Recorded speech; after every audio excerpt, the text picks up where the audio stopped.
amantaan koo yoo ta'es kiristaana fi islaama yookiin immoo waaqeffataa oromoon amantiin miti dhiiga isaan wal jaalata sin jaalala dhiiga koo oromoon dhihaa fi bahaa jaalala dhugaan siif qaba eenyu takka keenaa gahaa sin jaalala oromoo koo warri kaaba fi kibbaa silaas jaalachuun qaba maalla gudheen jibbaa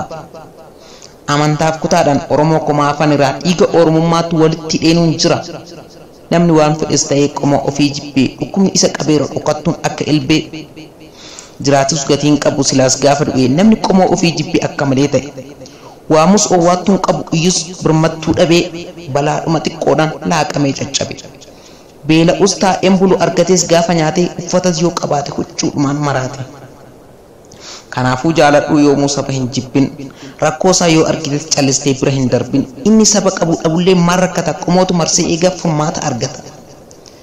dachaa kumansi jaaladhaam oromoo koo yaa tiru firi cinqii fi rakkoo kan si caalu hin jiru qomoo jechuun kafana qorra hin seenne barhamtuu fi yartuu kan sirraa hin waakkanne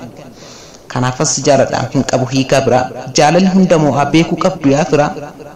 dubbiin jaalalaan dhumu walitti deebina booda oromoo koo nagaannaaf tura warri mallattoon odaa